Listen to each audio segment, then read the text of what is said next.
আসসালামু আলাইকুম। অনেকে জানতে চান যে সিঙ্গাপুরে ভিসা করতে কী লাগে।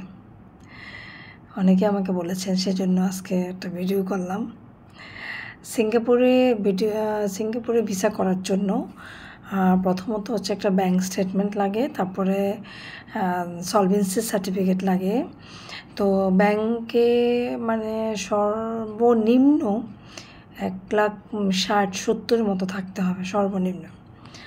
তারপরে ম্যাট পেপারের ছবি লাগে। তারপরে আপনি যদি কোনো প্রতিষ্ঠানে জব করে থাকেন, কোনো অফিসিয়াল জব করে থাকেন, তাহলে ওইখান থেকে একটা এনওসি লাগবে। যদি সরকারি চাকরি করে থাকেন তাহলে সরকারি মন্ত্রণালয় থেকে এনওসি লাগবে। আর যারা লয়ার তাদের তো এনওসি লাগবে না, কারণ লয়ার তো কারো আন্ডারে চাকরি করে না, সে তো নিজেই। তো তার শুধু একটা জিনিস লাগবে, যে বারের একটা সার্টিফিকেট লাগবে, মানে কত সালে জয়েন করেছে, কত সাল থেকে কত সালে, সেটা একটা বারের যে প্যাড রয়েছে সে প্যাডে লিখে দিবে। আমাদের অফিসে, প্রত্যেকটা বারের অফিসে সে সমস্ত লেখা, যেটা সার্টিফিকেট, একটা মানে সার্টিফিকেট না, জাস্ট একটা সার্টিফিকেটের মতনই দেয় যে আপনি এত সাল থেকে এত সাল পর্যন্ত আছেন। এটা রেডি করাই থাকে, জাস্ট আপনাকে এটা প্রিন্ট বার করে দেবে, আপনার নাম, তারপর আপনার অ্যাড্রেস দিয়ে সেটা কত সাল থেকে কত সালে সেটা। আর তারপর হচ্ছে ছবি, তারপর আপনার হচ্ছে লয়ের একটা সার্টিফিকেট লাগবে, তারপরে আপনার ভিজিটিং কার্ড লাগবে। লয়ারের কথাই বলছি, ভিজিটিং কার্ড লাগবে। অন্য প্রফেশনও যারা আছেন তাদেরও কিন্তু যদি ভিজিটিং কার্ড থাকে, ভিজিটিং কার্ড লাগবে। এবং অন্য প্রফেশনে যারা যেতে চায় তাদেরও কিন্তু প্রয়োজনীয় কাগজপত্র সেখানে সাবমিট করতে হবে। আর যাওয়ার ঠিক 72 ঘন্টা আগে সিঙ্গাপুরে 72 ঘন্টা আগে একটা অ্যারাইভাল কার্ড করে নিতে হবে।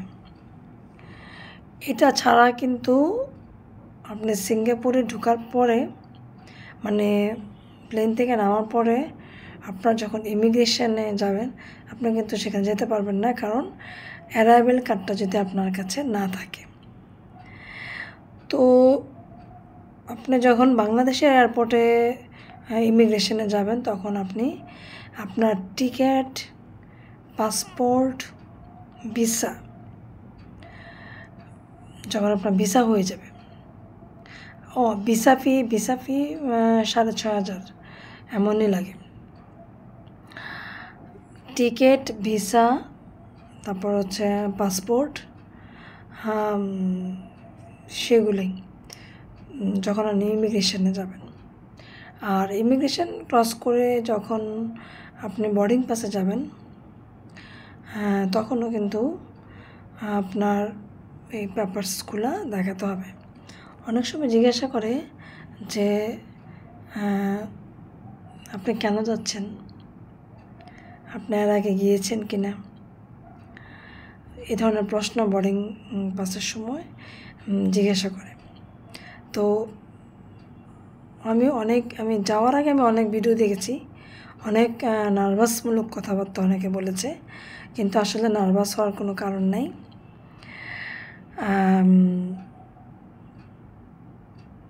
এই পেপারসগুলো সাথে থাকলে কোনো সমস্যা নেই।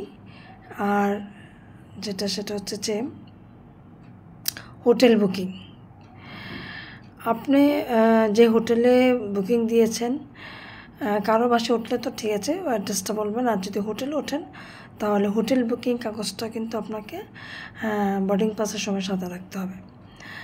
তো যখন সব কিছু কমপ্লিট হয়ে যাবে, আপনি যখন সব শেষ হয়ে যাবে কাজকর্ম, বাংলাদেশ এয়ারপোর্টের কথা বলছি, তারপরে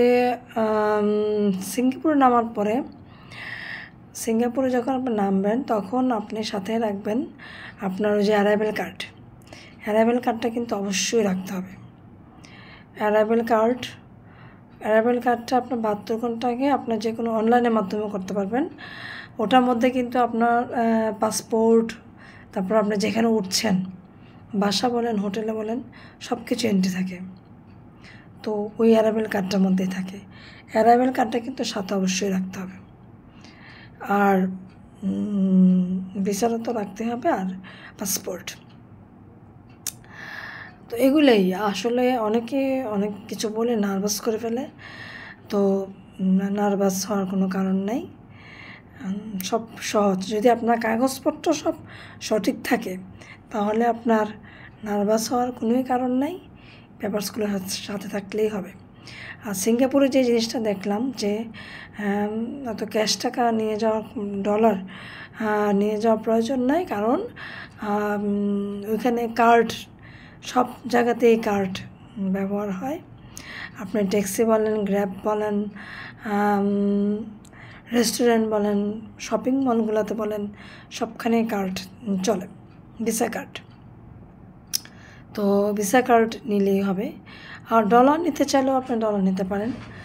তো বাংলাদেশ থেকে যে ডলারটা নেবেন সেটা আবার সিঙ্গাপুরে আপনি এয়ারপোর্টে ভাঙালেই ভালো, ওইখানে ভালো পাওয়া যায়। সিঙ্গাপুরে এয়ারপোর্টে আরেকটা জিনিস আছে, সেটা হচ্ছে জুয়েল। সেই জিনিসটা তো অবশ্যই দেখতে হবে। ওটা 11টার সময় ছাড়ে। তো একটা দেখার মতো একটা জিনিস। অনেকে মনে করে যে এয়ারপোর্ট থেকে বেরিয়ে কখন চলে যাবেন সে চিন্তায় করেন, কিন্তু কিছুক্ষণ সময় অপেক্ষা করে সকাল 11টার দিকে ছাড়ে এটা, সেই জিনিসটা দেখে আসবেন। মানে এটা একটা দেখার মতো জিনিস এয়ারপোর্টে।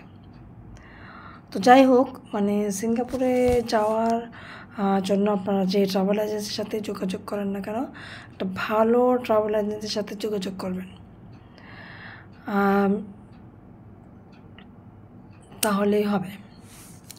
কদিন আগে একটা ঘটনা হলো, সেটা হচ্ছে যে ট্রাভেল এজেন্সি যে কাজ করেছে ভিসার জন্য, সে খুব তাড়াহুড়ো করেছে। আমারই একজন পরিচিত, আপনার ব্যাংকের স্টেটমেন্ট লাগে 6 মাস, সে নিয়েছে 3 মাসের, এবং সে সলভেন্সি সার্টিফিকেটটাও নেয় নাই। সে খুব তাড়াহুড়া করে জমা দিয়েছে এবং ভিসাটা রিজেক্ট হয়েছে। তো আপনারা অবশ্যই দয়া করে ভালো ট্রাভেল এজেন্সির সাথে যোগাযোগ করে সময় লাগলে হলেও সেই কাজটা করবেন, তাড়াহুড়া করে কোনো কাজ করবেন না। খোদা হাফেজ।